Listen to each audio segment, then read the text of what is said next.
And we have Mark Watne with the Farmers Union Online, who's going to join us, Chris Allard with Pride Dairy and John Kane. And then I want to, if we can come back to some of those questions on the next steps and if we could. And so, well, we want to take more questions, but I do at this point in time want to see if we can segue our program. And I want to invite John Kane to share some comments and reflections. John is with Warehouses for Good, and he has joined us from Texas today. And we certainly want to extend a much more warm and hospitable welcome that our weather has done for us. And he has been involved in, I think Lori met up with John at the National Rural Grocers Summit. And so he and his organization have identified as we address world hunger that we have an issue not of a lack of food, but a logistics issue.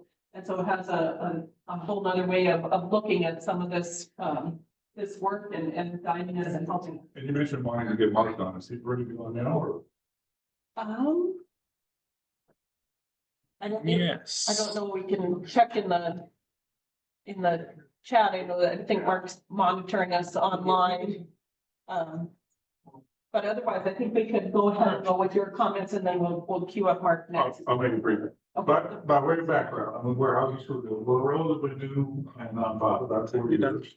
It's a logistics nonprofit that focuses on helping rural communities, Native American communities, as territories develop food hub and public market facilities, so food distribution infrastructure.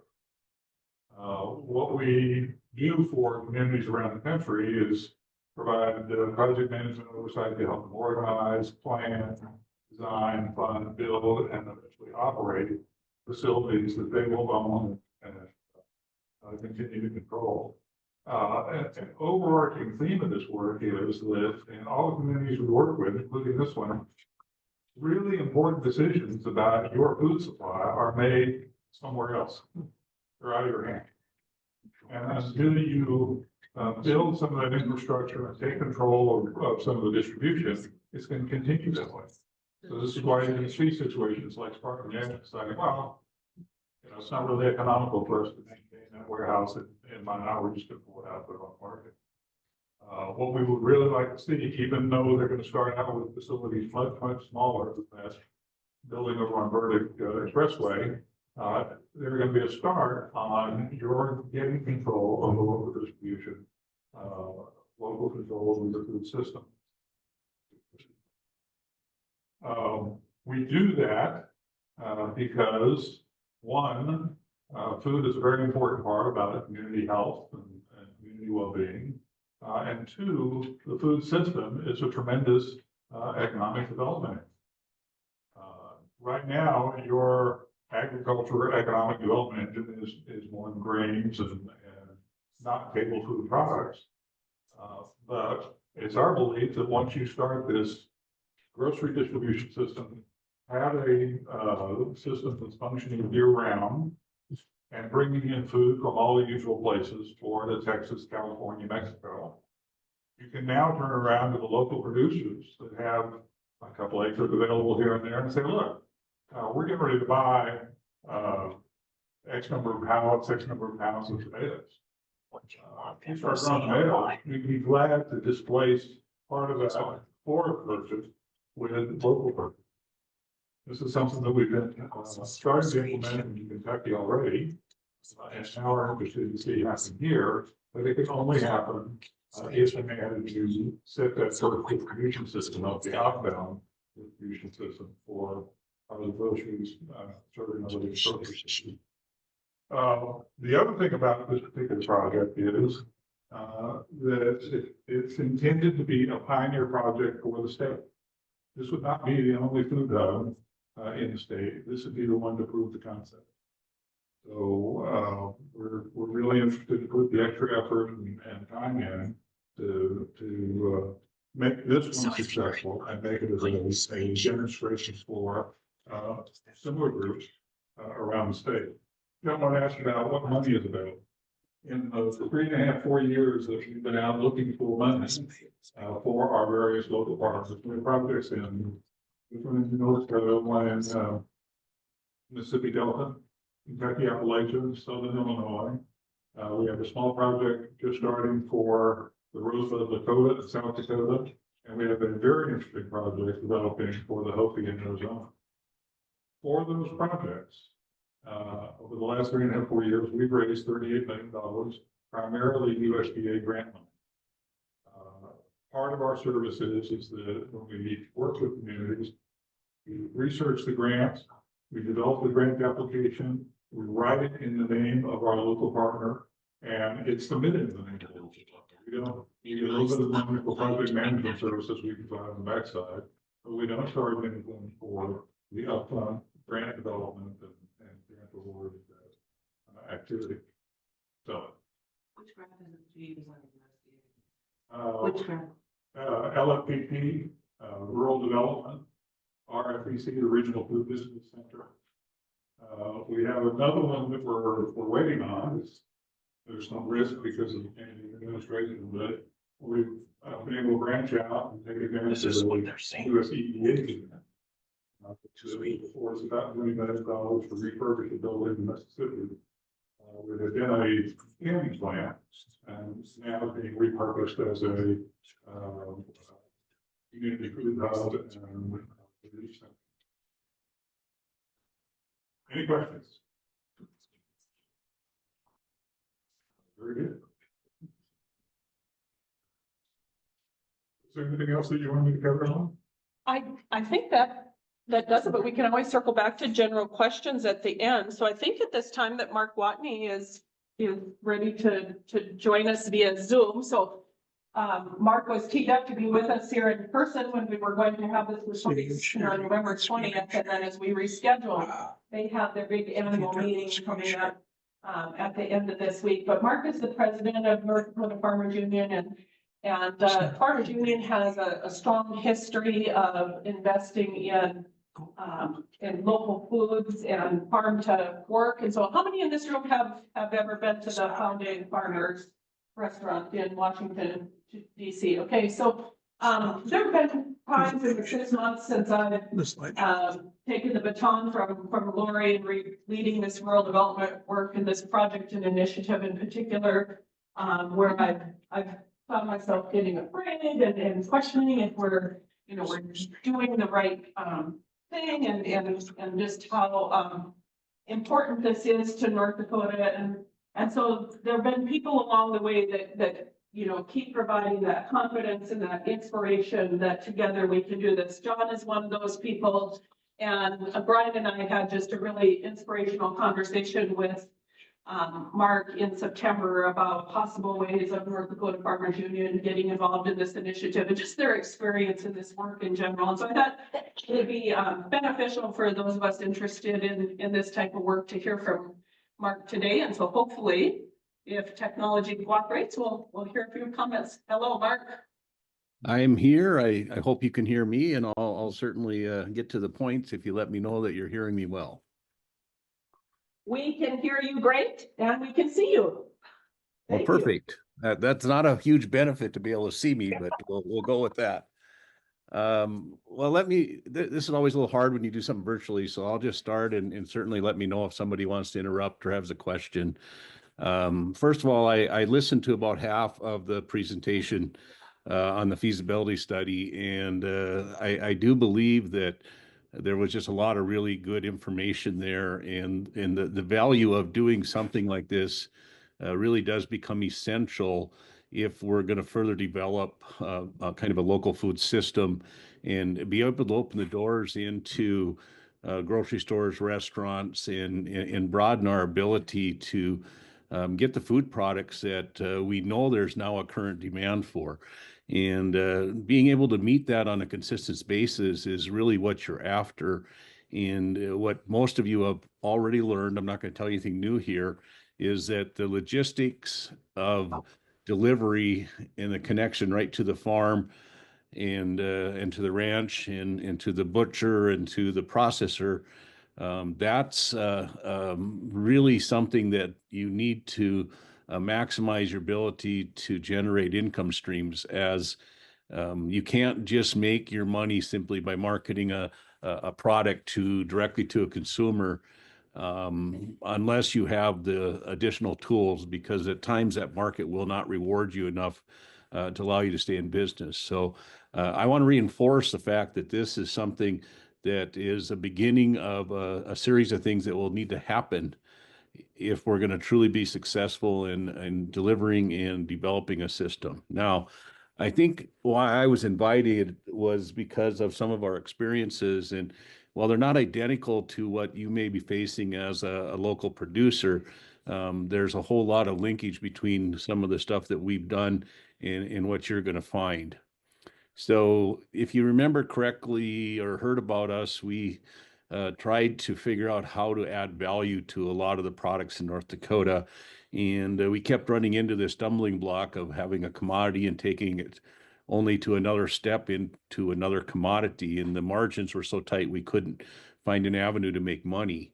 So we went down this path of trying to own a retail system that we could build ownership from the farm gate all the way to the consumer. And that's why we started the restaurants out in the DC area.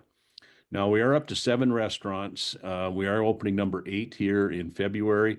And now we've actually started our own production center out on the East Coast, where some of the products we're making, like roasting coffee, chocolate, maybe some additional processing, our catering, office space, and all that'll be done in an effort to try to minimize our expenses so we can logistically keep our food costs in line with or better than the industry.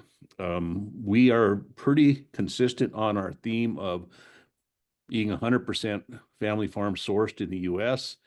And I would suggest we're running somewhere around 91% pure. Now, I'd love to say that's because we're getting all these products in North Dakota and that it's really simple, and we load the truck up and we haul it out there and everything from North Dakota gets served on our menu, and that would be misleading. We've really, really struggled to be able to get certain products that we need on a consistent basis that can travel that distance and economically work. So we're using some honey, a lot of honey. We're using obviously the flour, the sugar. We're using some pork products. We have not been successful in beef. The reason really is quite simple. It's the fact is that we want the prime cuts. And if you guys, anybody in the room that is a meat processor, fully understands that it's not really that hard to sell the ribeyes, to sell the primes. That's the easy stuff. And that's what we're looking for. So to try to ship that far after paying a price here that you can get locally is just not possible. So we use local producers out there, but are certainly hoping we can get there someday. We do pick up products on the way, from cream cheese to grits to you just about name it. We do run 2 trucks because we have learned quickly that we can actually beat the logistics system by hauling product ourselves to our own restaurants. We pay for our trucks, and we are able to lower the price of our food products into our restaurant by 10%. This last year with our, what we call our Pharmacy and Logistics Limited, we call it full, with not as many backhauls as we'd hoped to have, we were able to profit at about $35,000. And I suppose we made about 30 trips out to DC area with the truck system. We also have worked with trying to get some effort into the schools. We worked with a couple processors trying to get that to happen. We worked with iBand a little bit and had some meetings with them trying to figure out how to get in the schools. And again, it's one of these systems or situations where if you don't make the logistics easy for the schools get a little reluctant. We've worked quite hard with grocery stores attempting to get fresh meat into them, which again, you probably well aware and know that they have a reliance on the major distributors, and many times those major distributors want to limit your access to the grocery store, and they're pretty effective at doing that. We've tried to bring product back to North Dakota by forming a kind of a buyer's co-op, kind of not really formally structured, trying to bring seafood back here with the idea we could support local farmers and fishermen out in the East Coast, and maybe in turn we could sell product from here out there. Very minimal luck with that. It's really hard to get consistent orders, even when the pricing's pretty good. So again, we're not giving up on that concept, but we're still trying. So I think I'll wrap and maybe go with questions. But again, we're learning a lot. Really, what this whole concept of what you're hearing here, and of the developing these centers and maybe processing from warehousing, is all centered on the disadvantage that we face in North Dakota around logistics and distance to market. And I think with some work in some, cooperating together and even studying and digging into this more, and if we can get one of these facilities located in the right spot, we're going to overcome that. And it's going to make the opportunity for growth in this industry in North Dakota substantially better. And I would just love to buy more product here, but we're just like every other restaurant. We don't sell enough of anything to be effective to have a, something somebody can establish a relationship with us, but we sell enough that if you can't supply us consistently, we always are searching for somebody else to supply us. So it's a huge balance, and that's something we're trying to overcome. We even feature products. We tried really hard to get cherries out of Montana, and we featured them on the menu for like a month, and it does work. But we have to get those priced at a little bit more reasonable rate if we're shipping all the way from Montana. So if we can get a hub where we could potentially pick up with our own trucks, or if our own trucks could bring products back that would help fulfill some of the needs that you have in the off seasons, all those things could be little plays alongside of this development center, or excuse me, of this warehousing center or food hubbing center, to be able to make that function even better, knowingly that North Dakota has a limited growing season and things that we just can't do year round. So with that, I'll break and let people ask if there's any questions for me or anything else that somebody wants me to cover. Maybe just a couple topics, Mark, that you shared with Brian and I when we visited back in September. And one of them was some work that that North Dakota Farmers Union had done on studying kind of consumer tolerance to what their willingness is to pay more for knowing that it's locally produced food, or knowing that the farm that it originates from. Can you share a little bit about that? Sure. So this has been a few years ago, but we hired a firm out of New York called Hawk Tree Partners, which is a research firm on consumer desires, consumer demands, and a willingness to support themes and concepts.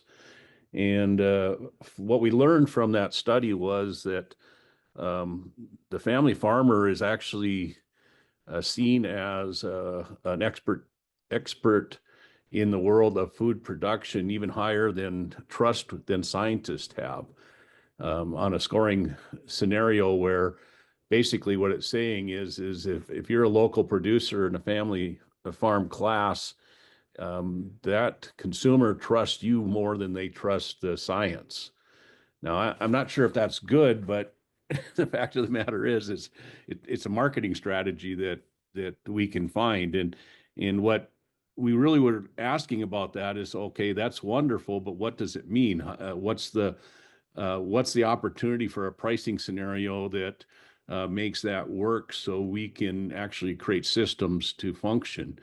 And what we quickly found is there's about a 10 to 15% potential markup if you can guarantee a certain amount of sourcing information and or coming from a family farm structure. So that's something we built on, what we call a family farm seal. And we're trying to roll that out even more, where it's a private seal in a sense that it's not government regulated, because we can't seem to get enough regulations done through the government to do country original labeling, for example, that we thought we could do it in the marketplace.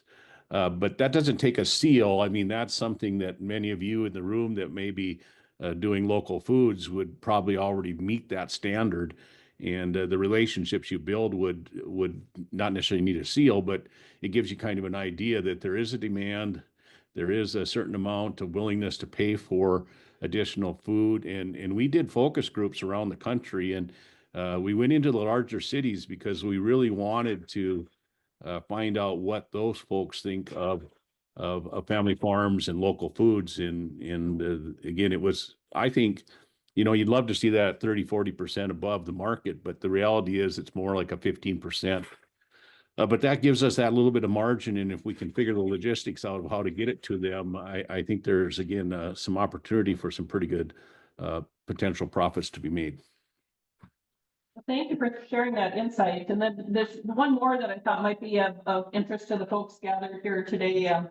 A few weeks back, I had the opportunity to tour the Mandan, Hidatsa, Rikara Nations native green grow greenhouse in Partial or Montreal County, as was asked earlier, if that was included at all in our local produce survey, and it wasn't, but opening this spring. And what I found super intriguing is that one of the sources of their inspiration and expertise that they're bringing to play in that greenhouse has the same roots as those of North Dakota Farmers Union and its food enterprises. And so, Mark, I was just wondering if you could share a little bit about your research into the food systems in the Netherlands and your reflections on that.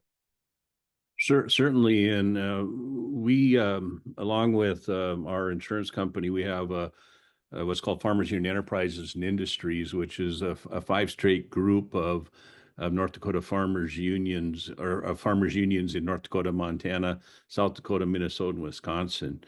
And we actually operate some rendering facilities. We operate a pet food plant. We have a pork slaughtering facility down in Iowa.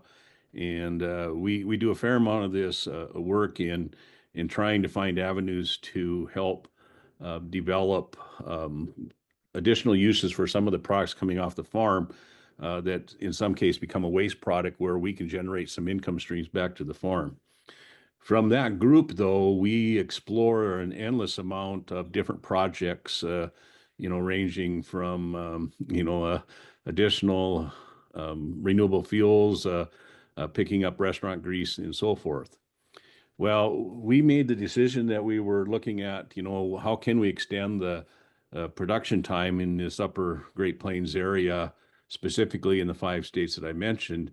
And we took a trip over into the Netherlands. Now, for those of you who may or may not know, the Netherlands is actually the #1 exporter of food, not in volume, but by dollars.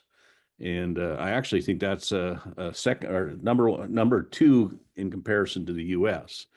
And if you think about it, it's a pretty small country. And one could beg the question, well, it's because of their work in greenhouses and their work in local foods. They have a huge flour market, not flour as in bread flour, in flours.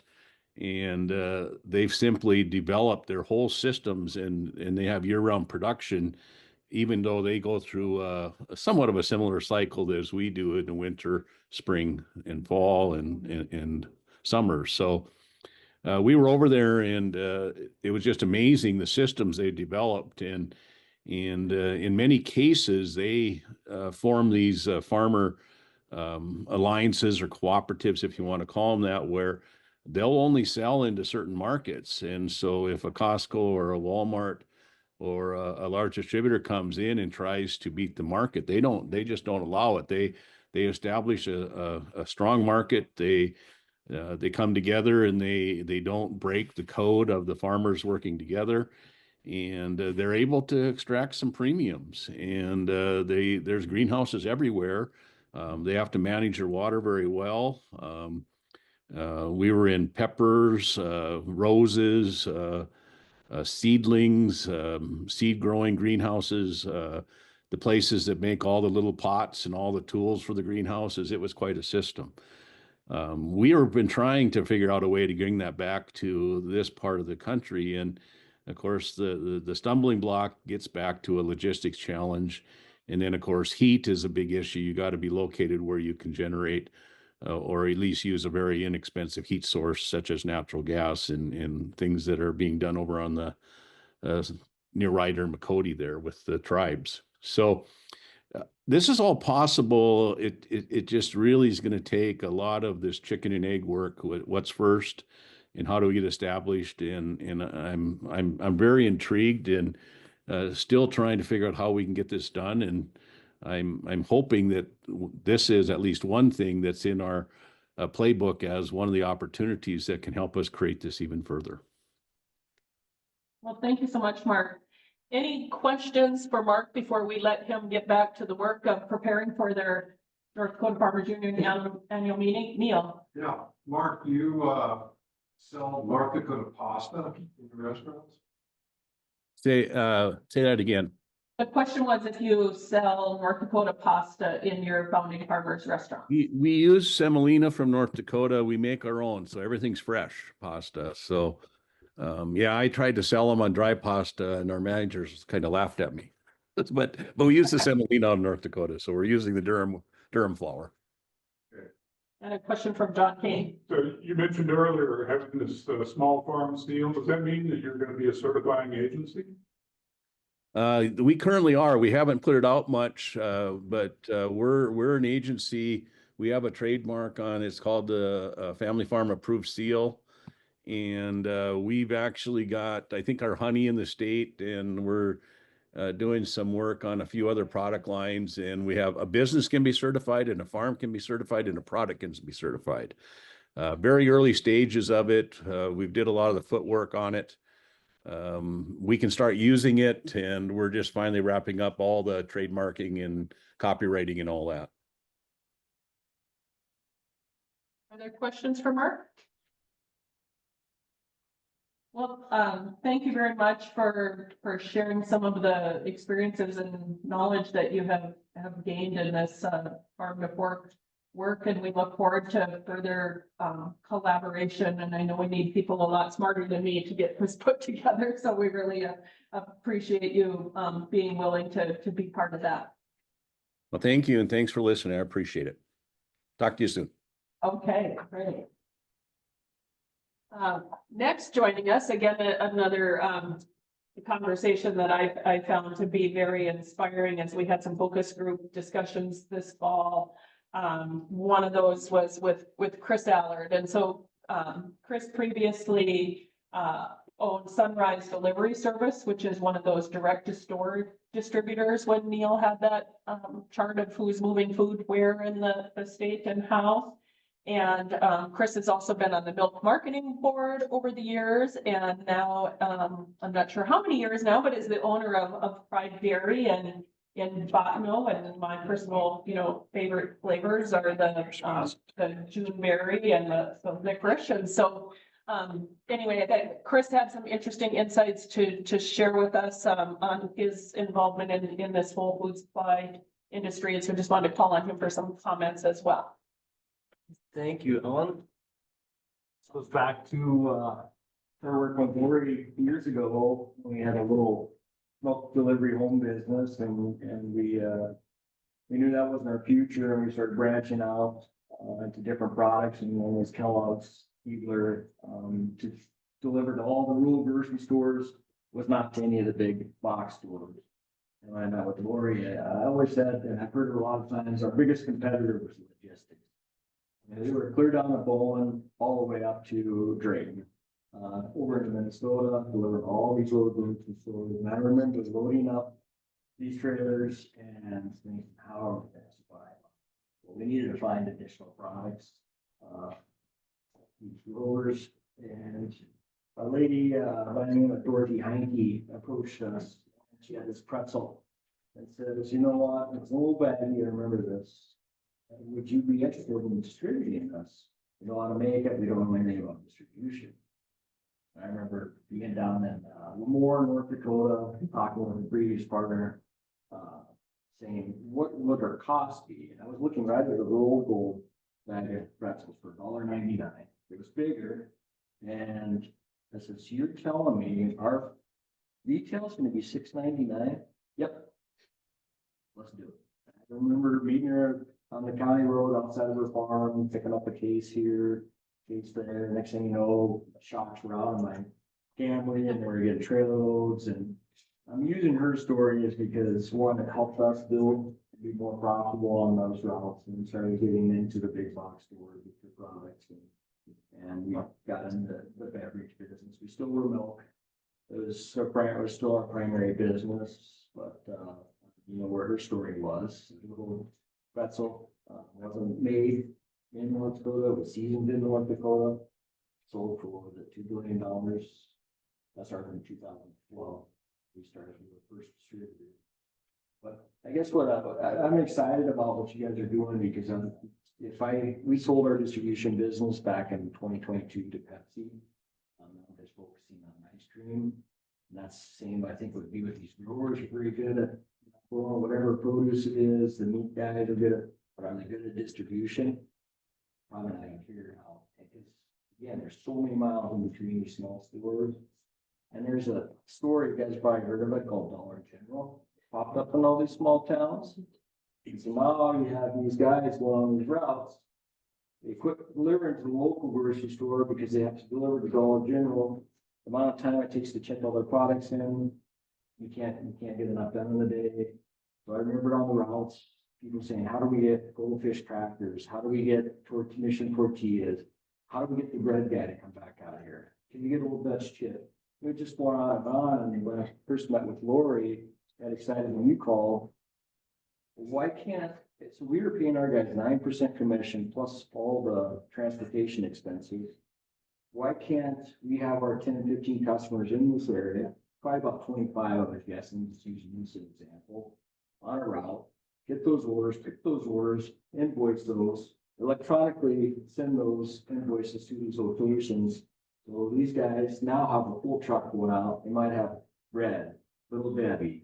I mean, just talk to Badlands. They distribute all the frozen pizzas to all the Dollar Generals in North Dakota. And Brad, the owner, says, I just did a cost of serve analysis. We'd like to put a minimum of 15 cases, but that's about $1,200. Most of these small stores can't do that. I mean, that's probably a month and a half supply. So guess what's happening to these customers? The only pizza options they have are off their broadline distributor, like UFI or Nashville. So how do they become competitive to, you know, the Dollar Generals? And again, the transportation, you run out of hours driving in all these areas, trying to hit all the little restaurants, schools. And I remember when in the milk board, we were trying to avoid giving license because we knew these broadliners would go in, say, you know what? We can't deliver milk to you anymore because it's not profitable, and here they are stuck without getting any product, and it has to happen. So what if I had all my products would be sparkling ice, Scotch pretzels, Old Dutch, I mean, list goes on and on. I had those 20 stores call. I can still sell it to these stores at a competitive price that their people in the local community know they're getting a good deal because if I'm paying less than what it would have been if I would have delivered their door, because I don't have the additional expense, just picking in my warehouse, dropping it. And then put it on this truck so it's full and these stores get more variety. So I guess the nuts and bolts of what I was thinking. So I am very interested in seeing and helping where I can. We got a lot of relationships with different suppliers and certainly get on the phone and call them and see if they would have the same interest, which I'm pretty sure they do. Just cost of trucks, finding people to deliver, trusting them, and dropping those locations and what would it charge? So say we did $10,000 on that, those 25 stores, 7-9%, but I'm pay for a salesperson's commission, the other 5% for overhead. And you do 9% commission, so give them $900 just for my products on that truck. Now you add like the mission, the pots, chips, whatever it is, the pizzas. So I see it working. It's gonna be a lot of labor, a lot of conversations. I'd be happy to get on the phone and start asking these people if they're interested. Anybody got any questions? Questions for Chris? So Chris, besides the logistics part, what do you see as a barrier or an opportunity that to overcome that? As far The as, biggest one, I mean, logistics is always an issue, but what's next? so what, now on this, like this grocery stores, I see opportunity because where do you find in, see Jake's Dynasties online, the North Dakota grocers, there's no butchers anymore in these small stores, so it's all coming in packaged. So now I got a 2-foot section with the North Dakota producers, but they have to be USDA certified? What are the qualifications for getting that, you know, store and selling at retail? You'd have to have a plant that has got a representative on site inspecting each day. But then again, you got a farmer that can, again, focus on growing their herd, butchering, slaughtering on site, not having all that high adrenaline beef that travels across the country and slaughtered in big plants. Now you got fresh farm fed, and that's huge right now with just what's going on with the health industry and what they're pumping in some of these products. So I would say, I guess, shorter answer would be maybe some of the authorities and what they expect, and trying to find out on the meat side, brewery side. Everybody's set up with technology. I mean, as far as distributors, the grocery stores should be all pretty much up to date. Find a location and get it going. We get started tomorrow.